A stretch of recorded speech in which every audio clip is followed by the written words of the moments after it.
Hi, j'espère que vous allez bien. On se retrouve aujourd'hui dans une nouvelle vidéo parce que j'avais envie de vous parler des sorties qu'il va y avoir au cinéma et sur les plateformes en ce qui concerne les films pour le mois de mai 2023. Si cette vidéo vous intéresse, je vous laisse avec la suite.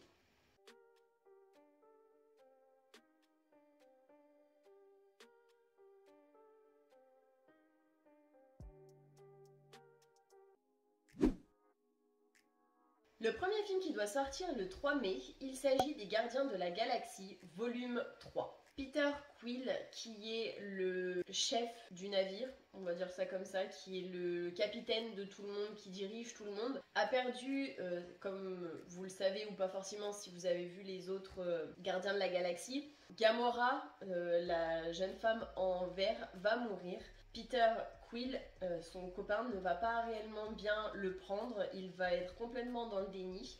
Il y a alors je sais pas si on peut considérer ça comme un film, mais une espèce d'épisode qui est sorti pour Noël, que je trouvais plutôt pas mal, je l'ai vu personnellement. Dans ce nouveau film, ça va nous raconter comment Peter Quill gère la mort de sa copine Gamora dont il était éperdument amoureux. Et on va se rendre compte au bout d'un moment, je ne sais pas trop comment il va se débrouiller, mais elle va revenir à la vie. Apparemment ce n'est pas la même Gamora qu'avant, mais au moins il l'a retrouvée. Alors physiquement c'est elle, mais mentalement j'ai l'impression qu'elle n'est plus du tout comme elle était au début. Donc ça n'a plus rien à voir avec la Gamora dont il est tombé amoureux. Ils vont faire 2-3 petites allusions dans le film, comme quoi il devrait plutôt sortir avec sa sœur, celle qui est en bleu. Personnellement, voir Groot en mode adulte et plus en mode enfant, j'avoue que ça va me manquer parce que je kiffais le petit Groot personnellement. On va voir des anciens personnages, mais on va en voir des nouveaux, notamment un chien qui parle par télépathie. Personnellement, je ne l'avais pas vu, mais il était dans l'épisode spécial Noël.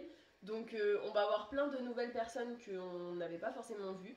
Et comme d'habitude, ils vont raconter leurs aventures en ce qui concerne de protéger la galaxie. Ils vont aller sur plusieurs planètes, si j'ai bien vu dans le trailer, où ils vont essayer de protéger les gens, malgré le fait que dans leur équipe, ils ne soient pas tous très très gentils. J'avoue qu'il y en a un, voire deux en particulier, qui sont un petit peu spéciaux. Quand ils vont atterrir sur les planètes, ça risque d'être compliqué de montrer qu'en fait ils sont gentils et qu'ils ne sont pas méchants. Du coup, il y a sur certaines planètes où quand ils vont arriver, ils vont un petit peu se faire huer. Les gens vont leur jeter des cailloux, vont leur jeter des choses à la tête. J'avoue que en première impression, il y a des fois où ils donnent pas vraiment l'impression d'être des héros et plutôt l'impression d'être des méchants. Mais c'est ce que ça va nous raconter au fur et à mesure du film. Le 10 mai, il y a le film L'Exorciste du Vatican. C'est un film qui va retracer les exploits du père Gabriel, Amorphe, qui est apparemment un légendaire prêtre italien qui se trouve être le chef des exorcistes du Vatican, sous les ordres directs du pape. Il aurait réalisé plus de 10 000 exorcismes. Alors, d'après ce que j'ai vu dans la bande-annonce, ça va vraiment nous raconter ses histoires, principalement vers, je dirais, la fin de sa vie. Enfin, il a l'air quand même assez vieux, c'est pas méchant, hein, mais il a l'air quand même assez vieux. Et il va avoir une mission où il va devoir exorciser un diable qui a pris la possession d'un corps d'un jeune. Sauf que le problème, c'est qu'apparemment, le diable qui est rentré dans le corps du petit garçon, il a fait exprès de rentrer dans ce petit garçon et de demander ce prêtre précisément afin de pouvoir essayer de le posséder, si j'ai bien compris. En gros, ce qu'il aimerait, c'est vraiment posséder un prêtre pour faire le plus de ravages possible au Vatican. Va-t-il y arriver ou non? C'est ce qu'on va voir dans le film. Le 17 mai, il y a Fast X, ou Fast 10, selon comment vous voulez le dire. Alors, personnellement, je vais pas vous récapituler tout ce qui se passe dans les Fast and Furious, parce que sinon, concrètement, je vais mettre 1 heure à vous en parler. Alors, d'après ce que j'ai vu dans l'extrait, en tout cas, du film. Alors, déjà, ce qu'il faut savoir, c'est que c'est l'avant-dernier film. C'est la première partie de la fin. Donc je pense qu'il y aura un 11e, mais qu'il n'y en aura pas de 12e. Ce qui m'embête un peu, j'avoue, mais au bout d'un moment, il faut aussi que ça se termine quand même. Avant de vous expliquer ce qui va se passer dans Fast 10, je vais vous parler de ce qui s'est passé dans Fast and Furious 5, parce que c'est lié. Donc en fait, celui qui sera le grand méchant dans Fast 10, il s'agit tout simplement du fils de Hernan Reyes, qui était le baron de la drogue au Brésil, qui est tombé dans Fast and Furious 5. Ils ont voulu voler l'argent de Hernan Reyes parce que c'était le baron de la drogue et que concrètement c'est de l'argent sale et que ils avaient juste envie de le cambrioler. Ils ont réussi à le faire, sauf que le problème c'est qu'apparemment Hernan Reyes, donc étant soit il est mort, soit il est en tôle, je ne sais pas trop. Mais en gros, ça a eu des répercussions quand même assez grosses donc, sur sa famille, ce qui paraît logique. Dans Fast and Furious 10, le méchant, c'est le fils d'Hernan Reyes qui était dans le 5 apparemment, qui était dans la voiture avec son père quand la voiture est tombée à l'eau. Lui a réussi à s'échapper de la voiture et à vivre. Je ne sais pas si c'est le cas de son père ou s'il est mort ou s'il est juste en tôle, mais vu comment il en parle, à mon avis, c'est qu'il doit être mort. Donc ce qui s'est passé, c'est que suite à Fast and Furious 5, il a laissé plusieurs années afin de comploter contre Dominique Toretto et toute sa famille et tous ses proches. Il a mis des années afin de pouvoir concocter quelque chose qui puisse l'anéantir. Et il va tout simplement s'en prendre à chaque membre de sa famille et va aussi lui enlever son fils, donc qu'il a eu avec Elena. Donc franchement, on va voir des nouveaux personnages. En gros, ouais, voilà, il va s'en prendre à toute la famille, il va enlever le fils et ça va nous raconter comment Dominique Toretto, toute sa famille, ainsi que de vieux ennemis et de vieux amis vont réussir ou pas à récupérer tout le monde, à ce que tout le monde survive. Mais si j'ai bien compris, il risque d'y avoir quelqu'un qui va disparaître du film, donc du casting. Je ne sais pas du tout qui, mais j'avoue qu'avec les extraits, ça donne grave envie de le regarder. Le 24 mai, il y a le film Les Chevaliers du Zodiaque. Pour ceux qui n'ont pas vu l'anime Saint Seiya, en gros, ça nous parle de personnes qui ont des pouvoirs spécifiques qu'on appelle des saints, qui tirent leur pouvoir des constellations. Donc il y a un chevalier par constellation, donc 12 chevaliers vu qu'il y a 12 constellations, donc 12 signes du zodiaque. On va se centrer sur l'histoire de Seiya, donc, qui est un des chevaliers du zodiaque, mais aussi de la déesse qu'il est censé protéger, parce que les chevaliers du zodiaque ne sont pas juste là pour protéger la Terre, ils sont là principalement pour protéger une déesse qui apparemment dans le film est une réincarnation, donc c'est la réincarnation de la déesse, ce n'est pas la déesse elle-même. Donc on va suivre, je crois que c'est en Chine, mais ce film est aussi américain parce qu'il y a des acteurs américains. Sauf que la réincarnation de la déesse je vais pas dire ne maîtrise pas ses pouvoirs, mais je sais pas si elle sait exactement comment s'en servir. Et du coup, les Américains pensent que c'est un petit peu un danger. Et pour ça, ils vont essayer soit de la neutraliser, soit de l'avoir pour eux et essayer de faire apprendre à maîtriser ses pouvoirs. Mais en gros, il va y avoir après, au fur et à mesure, les chevaliers du zodiaque qui vont arriver et qui vont essayer de la protéger. Je ne sais pas si on va voir tous les chevaliers du zodiaque ou pas, mais je sais qu'on va en voir quand même quelques-uns. Le 26 mai, il y a le nouveau film La Petite Sirène, donc qui est l'adaptation en film du dessin animé. Je vais quand même parler de La Petite Sirène, mais je pense que tout le monde l'a déjà vu. Qui raconte l'histoire d'Ariel, une sirène qui est une des filles du roi Triton, qui a beaucoup de filles, donc c'est la plus petite si je ne dis pas de bêtises, qui adore tout ce qui est en rapport avec les humains. Elle a l'interdiction de monter à la surface, de prendre tout ce qui appartient aux humains pour ne pas se faire choper et pour ne pas qu'ils viennent récupérer tout simplement leurs affaires. Sauf que elle en a absolument rien à cirer, elle aime tellement les humains que dès qu'elle le peut, elle monte à la surface pour voir ce qu'il se passe. Dès qu'elle peut récupérer des choses qui appartiennent aux humains, elle les récupère. Jusqu'au jour où il va y avoir un bateau qui va être à deux doigts de couler, ou qui va couler, qui va être attaqué en mer, enfin en gros il va être sur le point de couler. Et il y a un jeune homme qui va tomber à la mer, elle va le secourir, elle va le ramener sur la plage.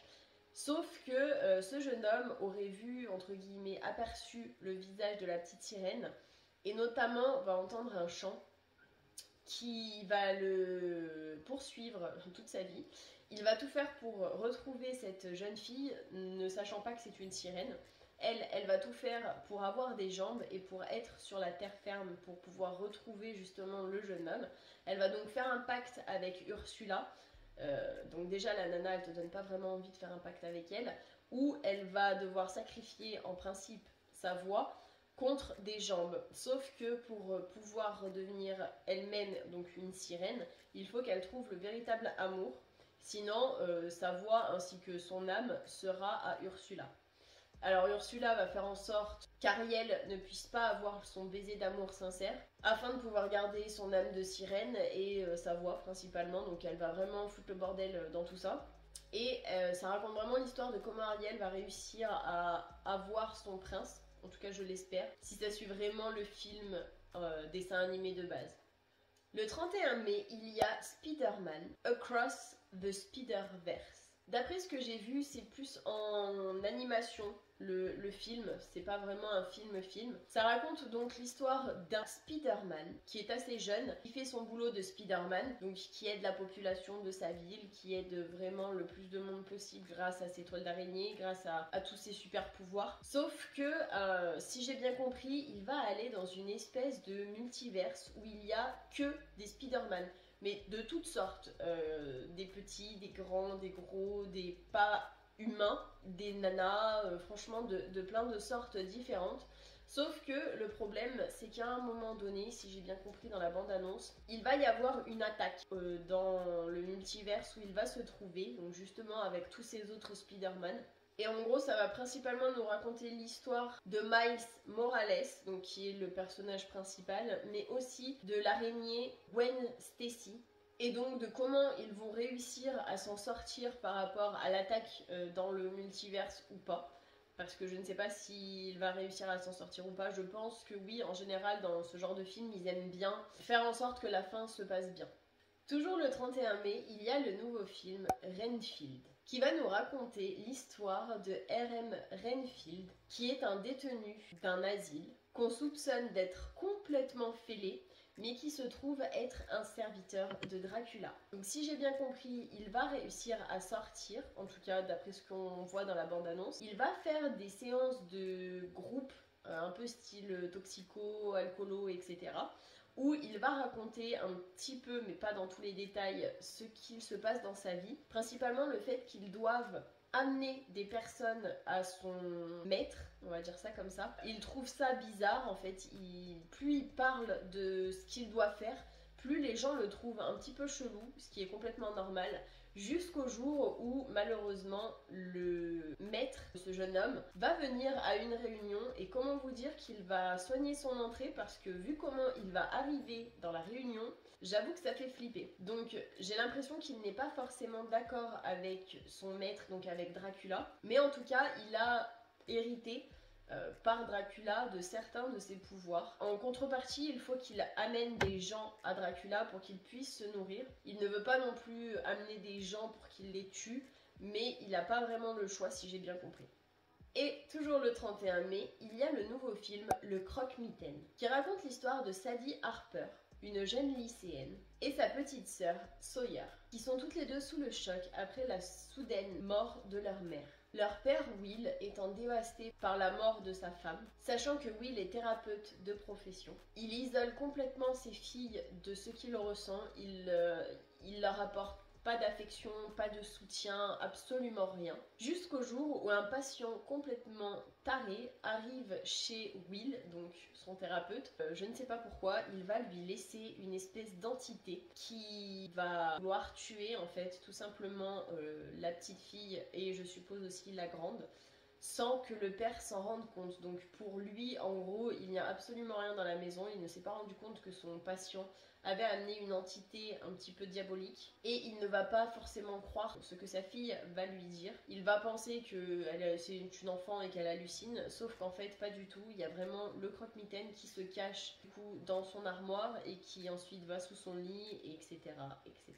Étant donné que apparemment le croque-mitaine se nourrit de souffrances humaines, comment vous dire qu'il est réellement au bon endroit étant donné que le père ne s'occupe pas de ses enfants et que les enfants dépriment, souffrent de la perte de leur mère, comment vous dire que là-bas, franchement, c'est le bon endroit quoi. Et voilà, j'espère que cette vidéo vous aura plu, que vous aurez passé un bon moment en ma compagnie. N'hésitez pas à liker la vidéo et à vous abonner avec ma petite tête qui va s'afficher si cette vidéo vous a plu. Et moi je vous fais plein d'énormes bisous et je vous dis à la prochaine pour une prochaine vidéo.